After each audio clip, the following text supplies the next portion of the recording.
Está no ar a tertúlia Bola Branca, na ressaca de um fim de semana notável, com festa para uns e desgosto para outros. O Porto despediu-se da temporada com uma vitória contra o Santa Clara no Dragão, enquanto celebrou o passado e suspirou pelo futuro. O Sporting, enfim, confirmou a presença na Champions. O Benfica fez 3 golos em 16 minutos ao Estoril, mas não escapou da Liga Europa. Na Luz reina também a incerteza. José Mourinho estará de saída para o Real Madrid e assumiu conversas entre Jorge Mendes e o clube espanhol, porque afinal ninguém é parvo. O Famalicão confirmou brilharete, terminou a temporada em quinto, a 3 pontos do Sporting Clube de Braga. No sul da tabela, o Tondela juntou-se ao já despromovido à AFS, enquanto o Casa Pia vai defrontar o Torriense no play-off, o finalista da Taça de Portugal, no próximo domingo. O Estrela da Amadora foi uma das grandes histórias daquele sábado, salvou-se com 2 golos, um deles bem depois da hora de Lekovic. Houve drama dos bons na luta pela manutenção. E na Liga 2, o Académico de Viseu juntou-se ao campeão Marítimo e volta à primeira divisão 37 anos depois. O Passos Ferreira caiu para a Liga 3.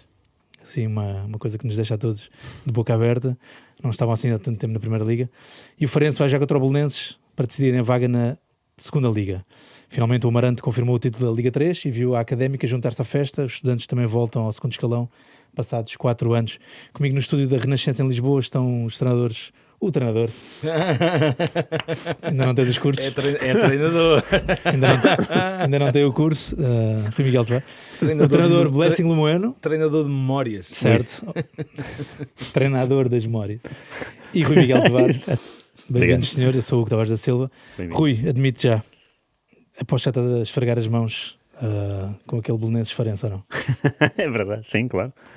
É daqueles jogos que me faz revisitar o passado, dos anos 80, 90. Por acaso, quando vi a notícia, a primeira pessoa o primeiro jogador que me lembrei foi o Kursic. Mas eu nem sei se o Kursic jogou no Belenenses. E depois lembrei-me do Marco Aurélio. E aí sim, sei que o Marco Aurélio, guarda-redes brasileiro, jogou nos dois. E até defendeu penaltis pelos dois, porque era a sua grande especialidade, para além de outras. E pronto, e o pensamento parou aí. Fiquei contente com o Marco Aurélio e voltei. Bom, então agora vamos ver quem é que passa, ou seja, se o Belenenses passa ou se o Farense fica, que é essa a grande verdade deste play-off, mas é um jogo que me faz voltar ao passado, claro que sim. E muitos e bons anos era um clássico do futebol português, sem ser o clássico daqueles que a gente tem na cabeça, Belenenses Porto ou o Sporting Porto ou Benfica Porto. Portanto, o Farense Belenenses é um jogo que me dá muito, muito gozo celebrar. Deixa-me ir ao osso, sei que tens aí coisas dentro de ti. Convenceu-te este campeonato ou não, da primeira divisão? Mas espera aí, deixa-me só dizer que qualquer jogo do Belenenses, seja estando dentro dos campeonatos profissionais ou estando a lutar por isso, primeira, segunda liga ou agora na Liga 3 no caso, para estar a jogar o play-off é um clássico, porque o Belenenses é um clássico destas divisões.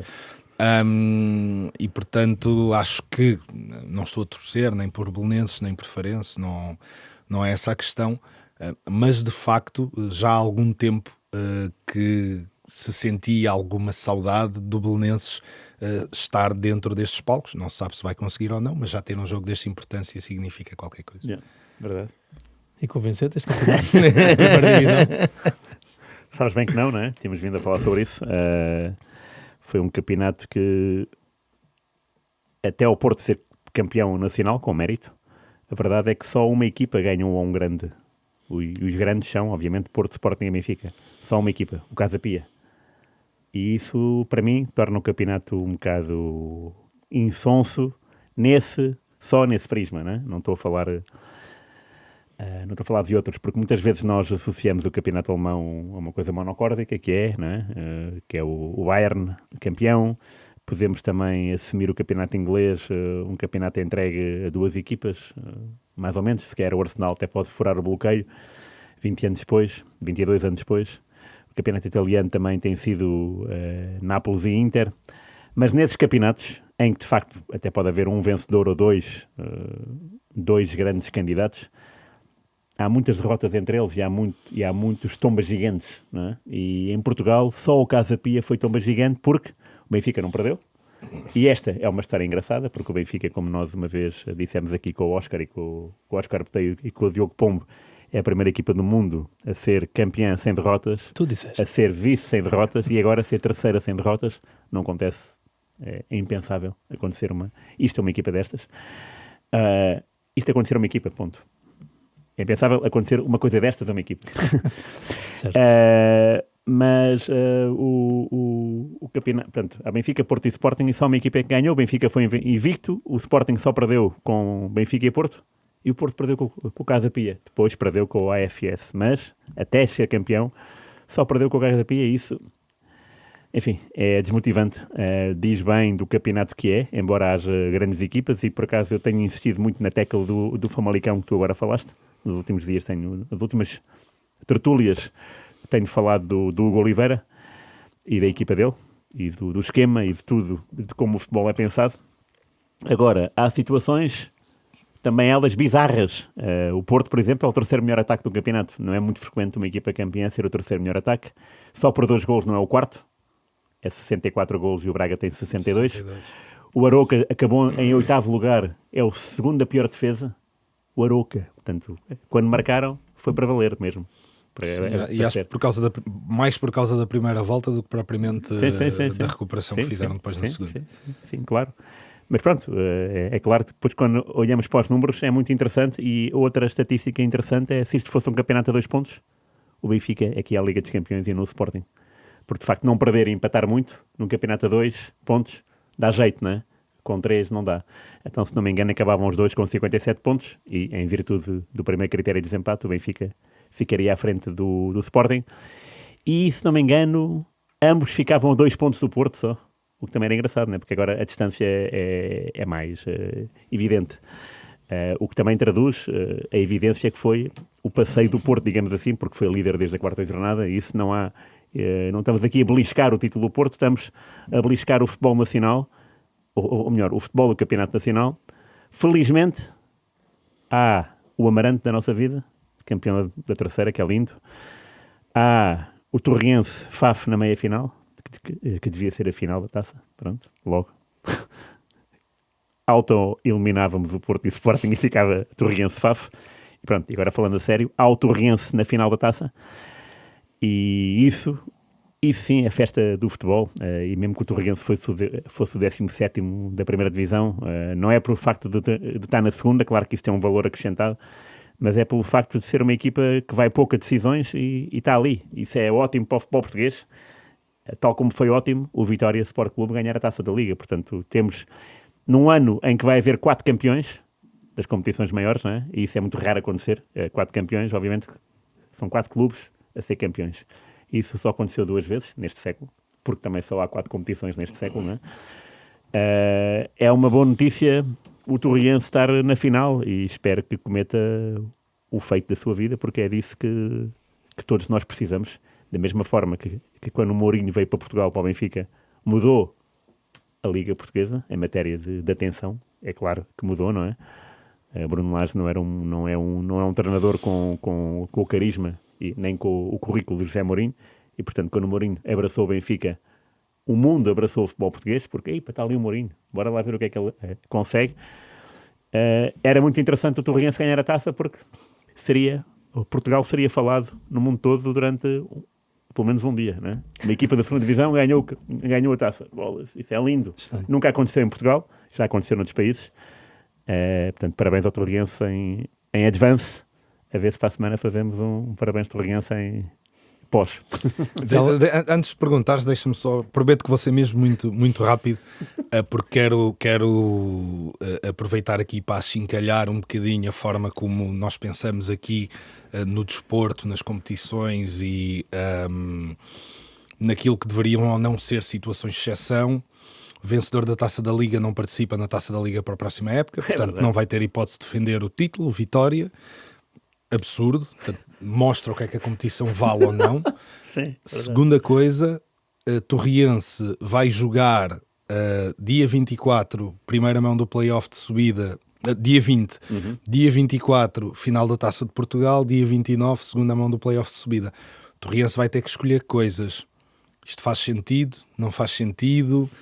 Quem pensa o futebol em Portugal não deveria aproveitar essas circunstâncias para dizer assim, sim senhor, o regulamento é este, sim senhor, temos de acabar a época antes de determinada data, mas tem que haver exceções. Isto é um caso claro, evidente e absurdo em que não se abre uma exceção para permitir que o Torriense compita nas duas frentes, que conseguiu, onde conseguiu entrar com mérito, e neste momento não estão reunidas as condições, porque, como sabemos, o Torriense está na segunda divisão, como dizias, deve ter quase certeza absoluta como objetivo principal a subida da divisão para entrar no escalão maior, mas quão bonito seria o Torriense poder jogar com uma semana limpa a final da Taça de Portugal, não é? Claro, meter a carne toda, não é?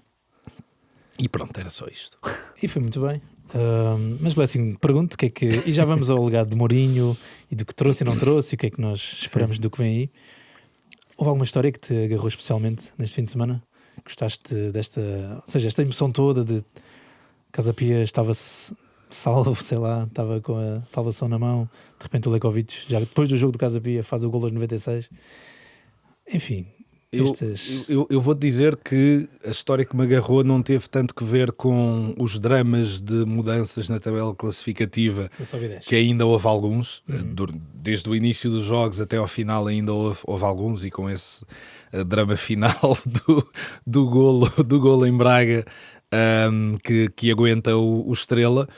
Mas o que me agarrou, honestamente, e aí obviamente tenho de fazer uma declaração de interesses porque é Estoril, é um grande jogador do campeonato português ter terminado a carreira, o Pizzi, ter terminado no Estoril, que é um clube que a mim diz muita coisa, mas sobretudo ter tido a possibilidade, ou a sorte, né, porque é sorte do calendário, de terminar a carreira jogando contra o clube onde claramente rebentou cá em Portugal, no Benfica, e onde tem uma importância, no meu entender, maior, se calhar não tão reconhecida por outros, mas que de facto teve essa felicidade e essa alegria e o reconhecimento naquele momento de adeptos tanto do Estoril como do Benfica.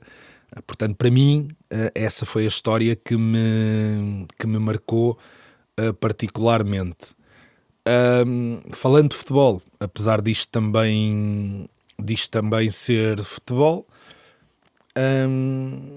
continuo a pensar que este desequilíbrio que o Rui falou é um desequilíbrio que continua a interessar mais aos clubes grandes do que aos outros, mas depois há aqui esta pescadinha de rabo na boca, que é os clubes onde têm força e capacidade para se unirem e votam sempre no mesmo sentido, que vai contra os seus próprios interesses, e portanto parece-me um bocadinho estranho que assim seja, mas de facto é um desequilíbrio enorme que existe entre os grandes e os outros, apesar de uma grande... não tanto primeira volta, mas uma excelente segunda volta do Famalicão, foi excelente, foi incrível. Uma grande primeira volta do Gil Vicente, do Moreirense e do Estoril. O Estoril depois acabou por não confirmar, o Moreirense perdeu muitos jogadores e portanto não foi caso não confirmar, mas aquilo foi um bocadinho abaixo. E por fim, lugar é bastante... É um trabalho incrível, acho que faz um trabalho incrível, principalmente quando fica sem muitos daqueles que eram os pilares da equipa, e ainda assim vai conseguindo manter um ou outro resultado. E depois eu acho que o Estrela, tendo conseguido agarrar o lugar na Primeira Liga, eu acho que o fez um bocadinho ao calhas, despede o seu treinador e entra o João Nuno, que está a fazer um trabalho fantástico até chegar ao mercado. Chega ao mercado, roubam-lhe metade da equipa e entra outra metade da equipa e ele tem de começar a reconstruir. E no momento em que a equipa vinha crescendo, inclusive faz um jogo fabuloso com o Porto, aquela segunda parte, não era a segunda parte para o Estrela ter perdido, aconteceu, mas não era a segunda parte para o Estrela ter perdido, despede o treinador e aposta num treinador completamente antagónico. E pronto, marca aquele gol em Braga que o mantém no campeonato. Estas coisas acontecem, isto é futebol, mas parece-me que as coisas aconteceram um bocadinho ao calhas e pronto, é o que é. Quem ganha é que tem razão, não é? Não é assim que vocês falam no futebol. Quem ganha, quem tem razão, mais ou menos. Podes ganhar num ano, mas nos anos seguintes. E já vamos entrar nisso. É uma provocação. Só para acabar assim brevemente, na lógica do futebol atual, estar ou não estar na Liga dos Campeões é muito diferente ou não? Claro. Falamos Benfica e Sporting. Claro. É muito diferente de 3 pontos de vista, e um deles pode ser considerado uma vantagem, a circunstância em que o Porto esteve este ano, porque permitiu-lhe rodar a equipa numa competição. Claro. Que obviamente rodando a equipa pode ainda assim ter resultados interessantes e competir, mas é uma desvantagem porque a montra de facto não fica tão grande. Imaginem o Porto com a primeira volta fulgurante que fez, a jogar a Liga dos Campeões e a competir na Liga dos Campeões. Se calhar 2 ou 3 jogadores já estavam a voar para outros patamares, e portanto desse ponto de vista da valorização dos jogadores é completamente diferente. E eu acho que é uma coisa que se fala pouco. Fala-se muito do dinheiro que entra logo no momento por tu entras na Liga dos Campeões, e essa é a terceira diferença que eu ia tocar, e é importante. Mas acho que a questão da valorização dos jogadores, tu olhares hoje em dia para o mercado que os jogadores do Sporting têm e não foram campeões por causa do trajeto que fazem na Liga dos Campeões, defesas, médios, avançados, saíram todos valorizados. Acho que é um aspecto importante, e por isso é uma diferença abismal, porque os clubes portugueses são clubes vendedores, ainda não são clubes de manter os jogadores. Já agora, só quero acrescentar aqui uma coisa, que o Blessing falou em jogadores, e lembrei-me de uma figura do campeonato, que até foi o melhor marcador, o Luís Soares, e tem a ver com um texto que li no Mais Futebol, uma entrevista que ele deu, não me lembro a quem, portanto o Mais Futebol apenas publicou essa entrevista, que ele está a ter tem um problema com os 2 filhos, não é? Não os vê há 3 anos. E eu pergunto-me, eu li aquilo e reli porque não quis acreditar no que estava a ler. Mas como assim?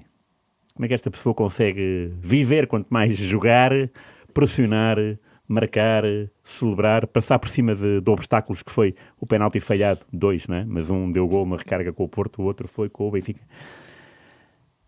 Como é que ele consegue, depois do Benfica, arranjar forças para, não, eu vou marcar mais uma vez, e outra, tem uma força interior. Pronto, fiquei muito mais fã dele do que já o era, embora olhasse para ele com alguma desconfiança, porque o Gyökeres, no fundo o Sporting livrou-se de 100 golos em 2 anos, não é? Exatamente. Foram-se embora 100 golos, claro. E agora, como é que a gente faz? Depois de 100 golos desconfias sempre do que vem a seguir. E depois ele chega, impõe-se... Podia duvidar dele próprio, não é? É preciso também carapaça. Exatamente. Mas é disso que eu estou a falar. É de todas as histórias, e subscreva do Pizzi, não há dúvida, e muito me espantou quando ele era o cérebro do Benfica e fazia aquela jogada que era ir à linha, para trás, aquilo resultava sempre. Era sempre gol. E eu perguntava, mas como é que os adeptos subiam os Benfica? Eu podia não estar a ver o mesmo jogo, ou podia não... E não estava, porque eu não estava lá, não vou muito aos estádios, mas sempre que ia, nas relotes e até no estádio, notavam um pequeno ódio em relação a ele, e eu... Mas ele é brutal, mas como é que é? Mas há coisas que eu desconheço, de treino, de jogo, não sei se era isso. Mas sempre foi um jogador notável. Em princípio, os adeptos não estavam nos treinos. Pois, bem visto. E houve épocas em que ele tinha 15 golos, não é? E uma data de assistências sempre nos 2 dígitos. Claro. E depois tens aquela história de Porto Vilas Boas não ganha os jogos todos em casa na primeira divisão, porque na última jornada vai lá o Paço do Rio Vitória, 3-3, ele marca 3 golos. Eu lembro-me de escrever reportagens, aliás, crónicas do Jornal Record, em que ele marcou golos pelo Deportivo, acho que foram 2 ao Barcelona, não sei se foi em Camp Nou ou foi, sim, Deportivo Barcelona, 2 golos ao Barcelona ou ao Real Madrid. E eu pergunto-me, este é um fenómeno, mas nunca foi bem aceito, e agora estou a falar só dos adeptos do Benfica. Pronto, e causa-me estranheza isto para subscrever o que diz o Pizzi, não. O Pizzi Blessing. Quem me dera ser o Pizzi. O Pizzi também era ao mesmo tipo, Blessing.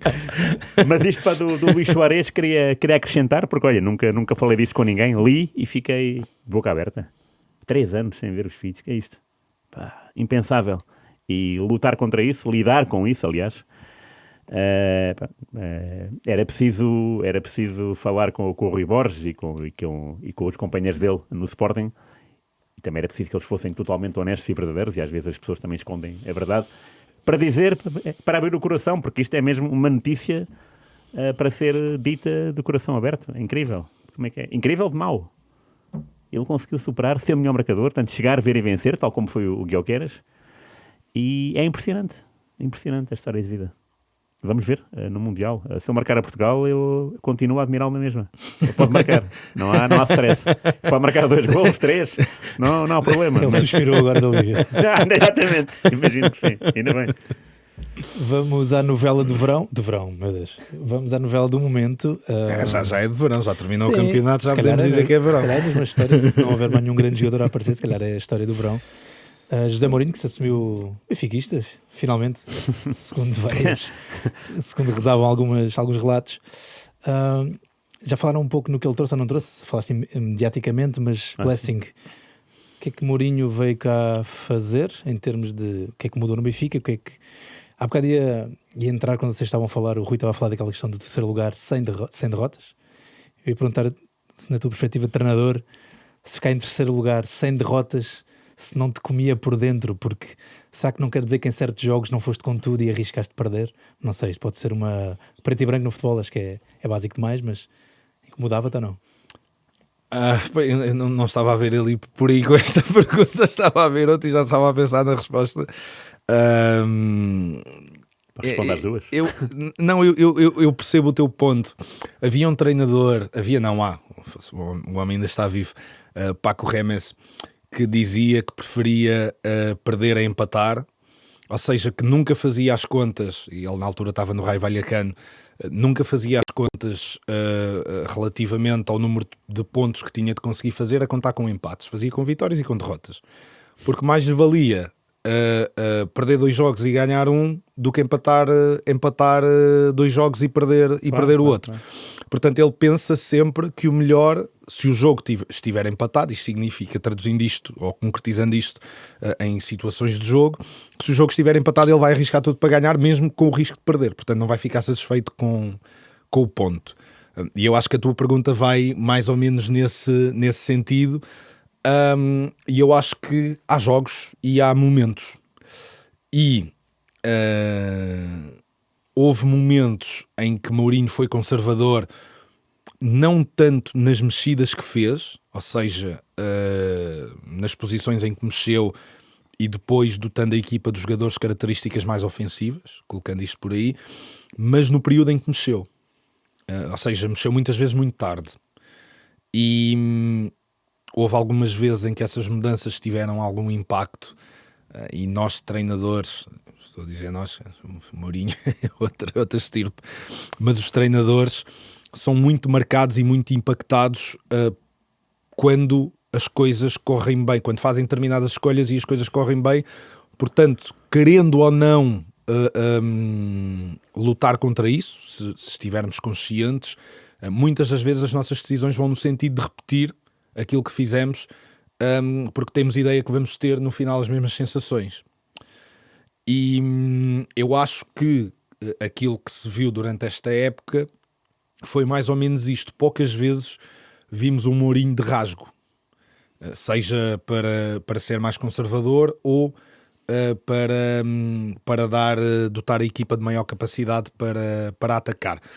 E eu acho que vimos um Mourinho pouco de rasgo.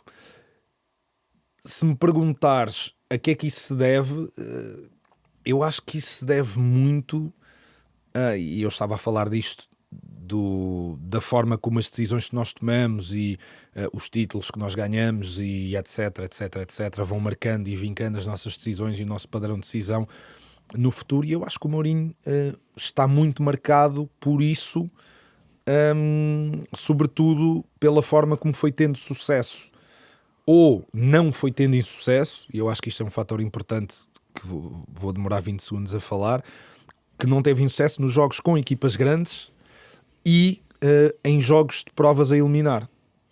E portanto aí o conservadorismo acaba por compensar. Noutros jogos, mantendo o mesmo modelo de comportamento, as coisas depois acabam por não ir muitas vezes de encontro ao resultado que o Benfica queria, que era ganhar.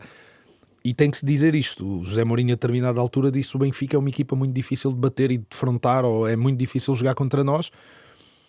Não estás à espera de ouvir o treinador do Benfica dizer ao treinador do Tondela que é muito difícil jogar contra eles. O treinador do Benfica tem que esmagar e amassar o Tondela. E portanto eu acho que esse pensamento vem muito desse conservadorismo que o José Mourinho foi ganhando ao longo da sua carreira e que hoje está perfeitamente impregnado, não só na forma como monta a equipa, mas também como vai tardando nas substituições. As boas notícias é que Guardiola já não está no Barcelona, não é? Mas já lá vamos. Que não sei se não foi aí o clique do Trivote e de Esquedeiras e de Arras. O Blessing falava deste eventual conservadorismo, aparente, digamos. Sim. Fez lembrar um bocado aquela frase antiga do Trapattoni: se não podes ganhar, não percas. É verdade. Sim. E ele parece que tem essa coisa dentro dele, mas Trapattoni só foi campeão naquele campeonato porque foi muito nivelado por baixo. Também. Hoje em dia não chega, não é? O que é que te diz de Mourinho? Já não é bem o de 2004, não é? Não, claro. Tens saudades desse? Tenho saudades, sim, tenho saudades desse Porto, tal como tenho saudades do União de Leiria, tal como tenho saudades do primeiro Chelsea, quando tinha Duff, Drogba e Gudjohnsen, não é? E às vezes a gente pensa, então onde é que jogava o Kesman? Não jogava. E onde é que jogava? E havia mais. O Joe Cole jogava pouco até, porque não se podia meter toda a gente, não é? E o Crespo? E o Crespo. Pronto, havia muitos jogadores, mas o primeiro Chelsea de todos era fantástico.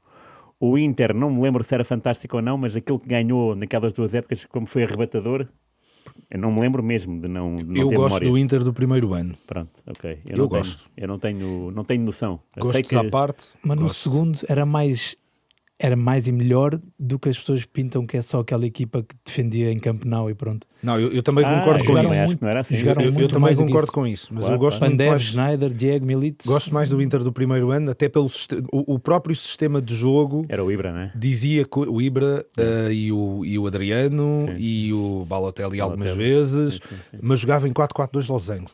E o próprio sistema já dizia muito sobre aquela que era a dinâmica da equipa, muito centrada no que os jogadores do meio produziam para depois servir os jogadores da frente. E na segunda época, eu concordo com o que estás a dizer, mas já é um 4-3-3. Eu lembro. E muito mais conservador, já é um 4-3-3. O Pandev, o Eto'o, Mas porquê o esse Milito, jogar de o insatisfação? Snyder, os dois, o duplo pivô. Mas era uma grande equipa. Não discordo. Não bicho? discordo. Não, eu sei que. Não discordo. Não podia, então ganharam tudo. Não, não, era uma grande equipa. Jogava bem à bola. Jogava bem à bola. Obviamente que teve jogos em que abdicou completamente, porque não necessitava de o fazer. Mas acho que era uma equipa mais... como é que eu ia dizer? Mais satisfeita com 1-0 do que ir atrás do 2-0. Eu percebo-te, ok. Olha, eu tenho um jogo que vai contrariar essa tese, mas é uma coincidência só. Não é para contrariar a tese nenhuma. Não, pode contrariar, não tem Não, mas problema nenhum. Aliás, até era bom contrariar-se. Não, até tem dois, que até foram jogos para que eu fui ver ao vivo. O primeiro foi em janeiro de 2010, fui sozinho a Milão. Milan 0, Inter 2. O Snyder é expulso na primeira parte, se não me engano. E para o Snyder ser expulso é uma raridade, né? Que era um jogador até bem comportado. Sim. Embora fosse holandês. Eles são bad boys por natureza, tal como nós o somos, os portugueses. É 0-2 e o Júlio César defende um penalti do Ronaldinho nos descontos. Portanto, podia ter ficado 1-2, mas ficou 0-2. Lembro que o Inter nesse dia, depois de 1-0, mesmo com 10, continuou a jogar como se nada fosse. Como se estivesse com 11, achei piada. E depois, nessa mesma época, no fim, né, o último jogo de Mourinho no Inter, no Bernabéu, o 2 era o Bayern. Os 2 golos do Milito, não é? E também é um jogo interessante em que o Inter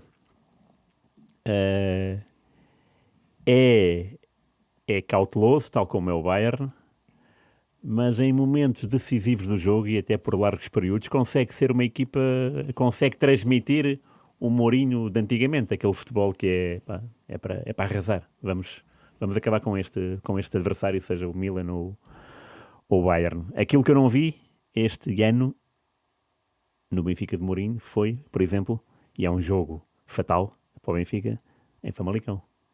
Acho que não se pode perder pontos nesse dia, não é? E não é porque o Otamendi foi expulso, isso não pode ser desculpa. E não é por um erro de arbitragem, se é que o é. Estou a falar das queixas, não me interessa. O Benfica não se pode desorganizar com isso. Isso é de uma equipa... Depois de estar a ganhar 2-0 ao intervalo, não é? Claro, exatamente, é isso. Não pôde. Portanto, o Benfica que recuperou o segundo lugar quando parecia impensável, porque o campeonato todo foi quem vai ser campeão, Porto ou Sporting? E de repente há ali um jogo que é Sporting 1, Benfica 2. Portanto, também caiu do céu esse gol do Rafa, não é? Mas pronto, ok. É gol, o Benfica muda tudo, muda o campeonato. Pode ir à Liga dos Campeões e depois falha. Invencível ou não? Invencíveis sim, mas um bocado fracassados, não é? Porque perderam o segundo lugar. O Benfica perdeu o segundo lugar nesse jogo. E é um jogo que é mal empatado pelo Benfica e é bem empatado pelo Famalicão. Porque lá está, mais uma vez, o Famalicão vai à luta, procura, tem um futebol que é para ali que a gente quer ir e vamos todos. Muito interessante. E o Benfica deixou-se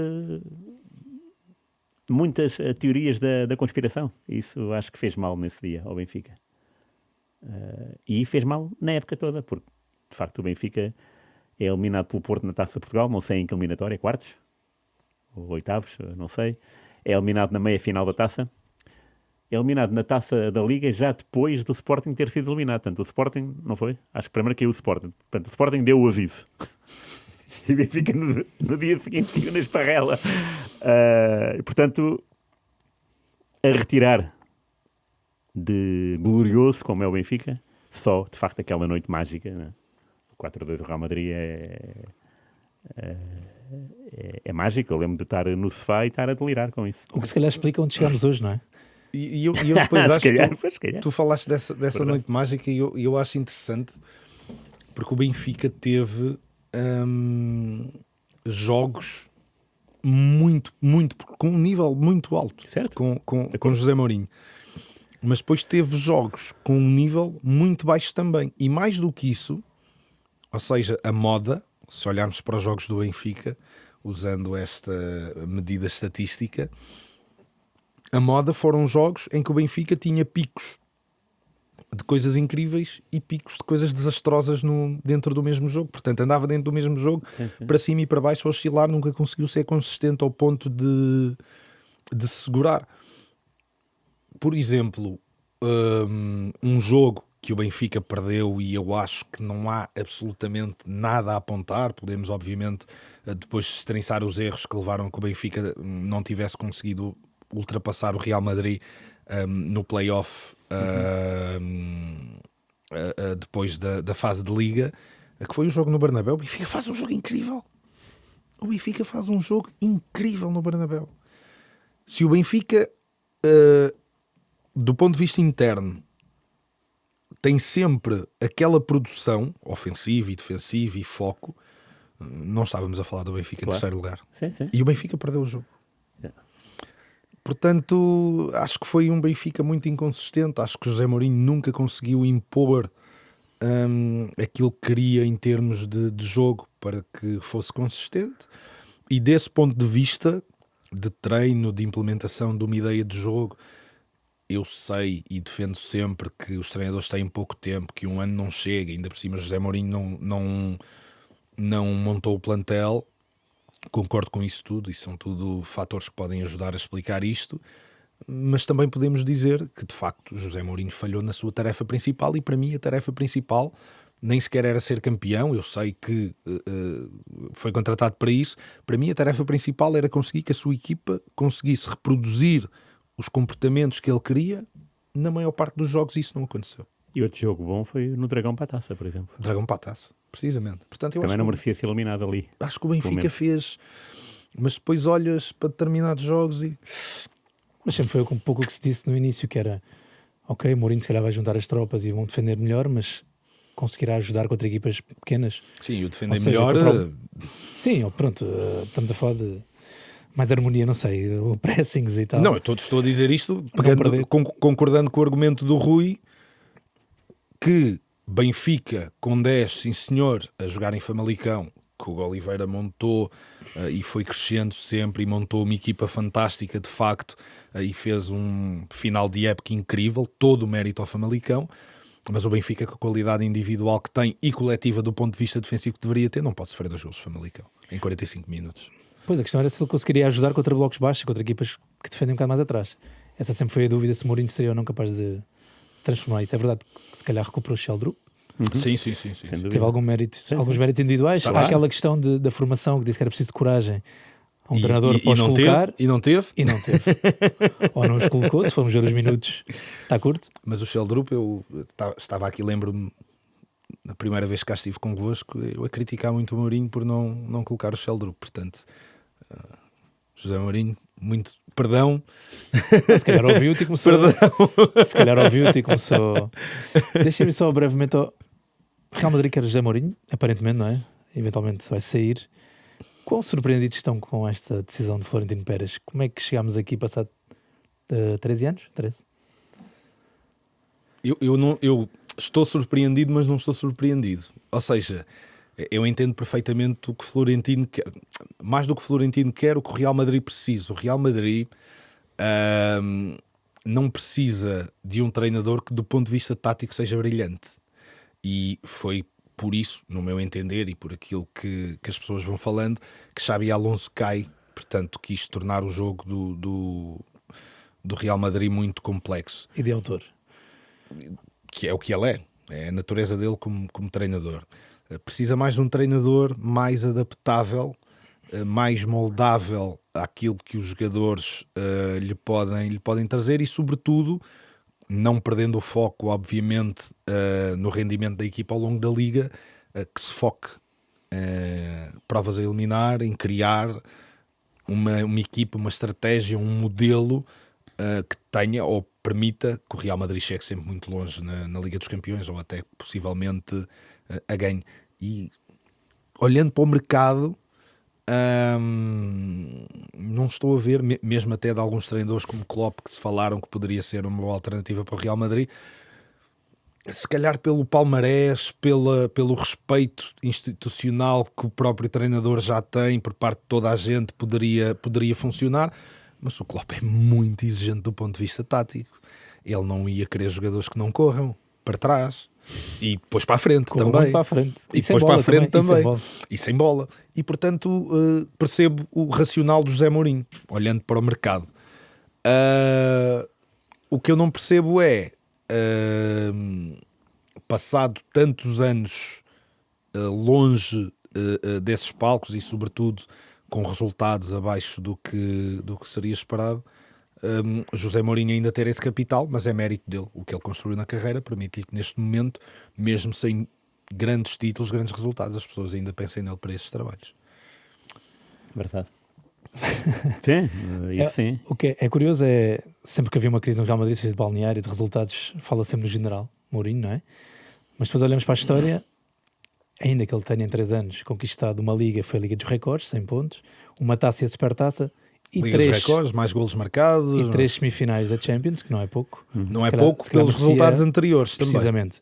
Não, e Florentino já lhe deu aquela moral, vamos dizer assim. Eu ouvi. Depois de Mourinho ganhamos 6 Champions, não é? Então numa de a exigência subiu. E subiu, e de facto subiu. Mas os treinadores que ganharam têm se calhar o registro diferente. O registro oposto a Mourinho, não é? Ancelotti, Zidane e não sei se Del Bosque, não sei se foi o outro. Não. Ancelotti e Zidane. Isso é muito. Então, mas há um terceiro, não é? Não me parece. Ou Ancelotti e Zidane, Ancelotti talvez. Sim. Ancelotti e Zidane, Ancelotti. Isso. Sim. E o que é que achas? Achas que desta vez vai correr bem? Ele parece mais calmo, de facto, o treinador cá. Teve uma atitude assim mais... Desta vez vai correr bem. O problema do Real Madrid sempre foi também encontrar grandes equipas, não é? As 3 meias finais é o Barcelona do Guardiola, a outra é o Bayern, que é eliminado nos penaltis no Bernabéu, não é? E Atlético Madrid, não é? E Atlético Madrid, é? Ok, não me lembro. Julgava que sim. Não me lembro, atenção. Também não me recordo. Não me lembro quem é a outra meia final. Agora enfrenta outros demónios, digamos, né? O PSG, por exemplo. Não interessa o resultado desta final para o caso. É uma equipa que é jovem e que tem tudo para dar, porque são tão milionários que não precisam de outros campeonatos, né? Portanto, vão ficar lá muito tempo. É como o Milan, nos anos 90. Eles estavam bem e por lá ficavam. E tenho ideia que, do ponto de vista interno, a oposição não é tão forte, tanto o Atlético Madrid como o Barcelona, como ela encontrou quando chegou. Isso era uma coisa... Não, Pô, esses anos foram bravos. Nas semifinais, Borussia, Ai, claro, É o Klopp. 4-0. O Klopp. Lewandowski, 4 gols, não é? 4-1. Ai, 4-1, pois foi. E depois foi 2-0 em Madrid, não é? 2-0 muito cedo até, não é? Eles tiveram depois muito tempo, não foi? A penar. Tens O que Real ver. Madrid. Foi até tarde. 2-0 do Real Madrid. Sim, sim. 82, 88. Ok, jogava tinha sido na primeira parte. Sim, Benzema, Sérgio Ramos. Ai, pô, então foram minutos finais incríveis. Bastava um gol para eliminar o Borussia. 90 minutos são muito longos no Bernabéu. Lembro-me do Klopp, aqui falámos, lembro-me dele dar uma entrevista ao El País, na véspera da primeira mão, a dizer qualquer coisa como: a tática é simples, é marcar em cima ao Pep, porque o Pep é que dava as bolas longas. E a partir daí vamos ganhar o jogo. E assim foi. Foi 4-1. Ganhou mesmo, é? Foi 4-1. Vai ser mais complexo aqui isso. Sim, mas a ideia Eles era... não eram ok, maus, eles não eram maus. Vamos um dos estilos de jogo do Mourinho é sair com a bola, é sair, né, para a frente, com o Pep. Então sempre um gajo em cima do Pep. Foram 4 do Lewandowski na primeira mão. Estás-me a fazer perguntas difíceis. Jogava que estava aí, ok. Jogava que era fácil. Okay. É fácil se Vê falares lá. mais 10 segundos. Então vá. Lewandowski. Mas o Klopp, pá, eu por acaso Despedida também Barcelona, não me este fim de lembrava, semana. mas agora que se falou disso, é 4 aquela, Lewandowski, pouco. é aquela final que disso. depois o Dortmund perde com o Bayern. Robben, no último minuto, um gol do Robben. Golaço. Portanto, há muitas equipas agora em cima do Real Madrid. É claro que o desejo do Mourinho é ser campeão europeu, não é espanhol. Não é? Portanto, eu percebo a ambição de Mourinho, eu percebo a ambição do Florentino Pérez, porque parece-me que a relação deles, por aquilo que tenho lido desde a sua saída até agora, já lá vão mais de 10 anos, sempre foi de respeito e sobretudo de admiração, porque são dois passos importantes em qualquer relação, e acho que o Florentino vê nele um bom líder de homens e líder de balneário, não é? Pelo menos viu naquele tempo. Só que a verdade é que o balneário, na última época, estava todo esfrangalhado, e até o próprio Pep e o próprio Cristiano Ronaldo até já estavam de candeias às avessas com o próprio Mourinho. Já nem falo do Sérgio Ramos e do Casillas, né? E de outros. Havia, por outro lado, também jogadores que o adoravam. Xabi Alonso, Arbeloa, sempre foram defensores. Sim, o Arbeloa é mourinhista. De José Mourinho. Mas, Entre outros. Entre outros. Entre outros. Sim, sim. Mas é uma aposta interessante, porque lá está. É um regresso ao passado que nos faz sonhar, tipo, então, e este Mourinho 2.0, o que é que será? Eu estou curioso. Eu por acaso também. Mesmo. Eu por acaso Estou também. mesmo curioso Genuinamente. para saber o que é que vai acontecer. E Mas não é preciso arrisco. jogadores, não é? É preciso mais jogadores. Não sei. Não sei. Eu não acho que a equipa do Real Madrid não seja uma equipa potencialmente campeã e potencialmente candidata a ganhar a Liga dos Campeões. Meio campo, eu torço muito o nariz ao meio campo. Pois eu não acho. Aliás, eu acho que o Mourinho até gosta das características daquele meio campo. Tem jogadores que podem fazer 10 puro, pensando numa estrutura que ele teve anteriormente com Ozil e depois três jogadores na frente. Sim. Tem jogadores que podem fazer 10 puro, tem jogadores que podem estar ali no duplo pivô e fazê-lo de forma fantástica e até muitas vezes também com capacidade para chegar à frente. Tem um 6-6, tem um central que, como ele gosta, com alguma experiência e agressivo, bom nos duelos, mau, que o Rudiger é mesmo mau, é maldoso, e ele gosta disso. Se calhar tem que rever um bocadinho a questão do ponta de lança, se quer um ponta de lança ou não, e como é que neste momento conjugaria Mbappé, Vini, Claro. Rodrigo, como é que se conjuga estes três para que possas ter resultados consistentemente. Eu não acho que a coisa seja assim tão má. Se calhar não tem um lateral direito incrível, pode meter alguém a fazer, mas acho que poderá querer um lateral direito. Acho que poderá querer um lateral esquerdo com características diferentes do Carreras, mas não acho que a equipa seja assim tão má, sinceramente. Foi isso que eu disse, hein?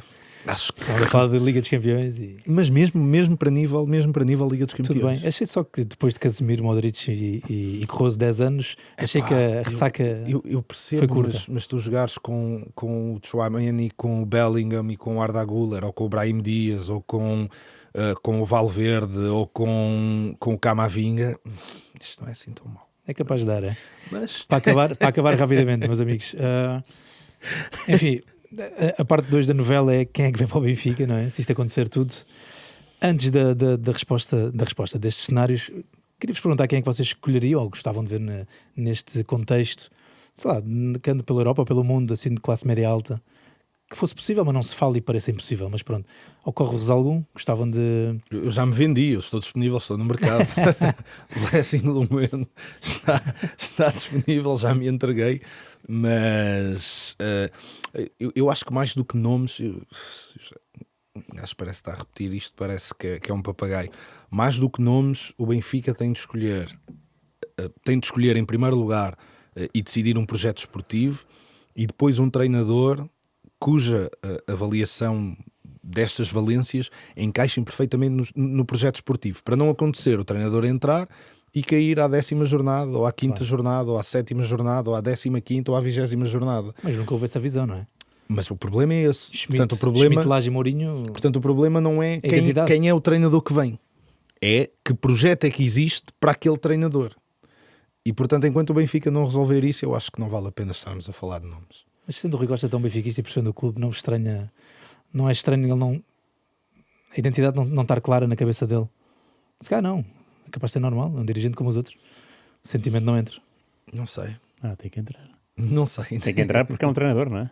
Para a equipa. Isso é diferente, não é? Eu gostava de ver o César Peixoto. Mas isso não é de agora. Tem alguns... E não é de agora, é do trabalho do Gil Vicente, estou a dizer. Pronto, mas isso eu gostava porque gosto quando os treinadores apostam em treinadores de equipas da classe média, como o Sporting fez com o Rui Borges. E como o Porto fez com o Farioli. O Farioli veio para cá, estava cheio de dúvidas para toda a gente. E pronto, o Sporting com o Rui Borges e com o Rubén Amorim. Eu gosto, sim, exatamente, gosto. E porque depois o próprio Mourinho subiu assim, não é? Veio do União de Leiria, não é? É engraçado. E veio do nada para o Benfica, mas estou a dizer, para mostrar consistência foi no Porto só, não é? E acho piada depois, 10 anos depois, é para trás e olha, esse rapaz conseguiu isto, engraçado. E até pode ser só isto, mas ok, mas conseguiu. Isso só essa palavra é mágica, não é? Conseguir alguma coisa. E achava piada com um treinador de quem falámos, e até já falámos aqui do Oliveira, por exemplo, gostava que essas pessoas tivessem oportunidade em clubes com capacidade. Sim, capacidade. Na nossa liga, o César, o Hugo, o Vasco Botelho da Costa, pelo amor de Deus, não é que estejam ali e não tenham capacidade de repente para entrar acho que é evidente para todos. Agora é questão de timings, claro, e outro tipo de decisões que andam à volta disto. O próprio Petit, este ano, né, fez um bom trabalho. Um bom trabalho no sentido de dar pontos a uma equipa que não tinha pontos. O próprio Gonçalo Feio, que desceu, não é? Do tom dela, mas cometeu uma proeza assinalável, não é? Duas até, empatar em Alvalade. Certo, mas estamos a pouco tempo. Não. Agora a fase do Benfica um bocado... Não. O Rui Costa deve sentir que não pode falhar, ou não? Não achas isso? O quê? O Rui Costa deve sentir que não pode mandar mais tiros ao lado? Não... Está bem, e como é que ele garante, escolhendo um treinador... Agora vamos dizer que o Benfica conseguia trazer o Zidane. Como é que ele garante que não falha? Trazer o Zidane garante que as coisas vão correr bem? Anos, não é essa a questão. Como vimos agora nesta época, trouxe o Mourinho. Eu só espero que ele não traga um nome grande, porque isso vai... Não, mas o Marco Silva, o Paulo Fonseca é diferente destes que andam cá, que têm muitíssimo valor, atenção. Estou a dizer... Eu concordo com isso. O que eu estou a dizer só é que nada disso vai garantir... Isso nunca, não é? Então, mas é que vemos bola, senão... Mas o monte da questão está aí, ou seja... A questão formulada do ponto de vista de Rui Costa não pode falhar significa, ou está a indiciar, está a apontar para, se trouxer treinadores de determinado perfil, a probabilidade de não falhar é menor. E eu não acho nada disso. Eu acho que a probabilidade do treinador... Plantel, não é? Quando tu vês o Roger Schmidt com aquele plantel, tu dizias, ok, há um encaixe.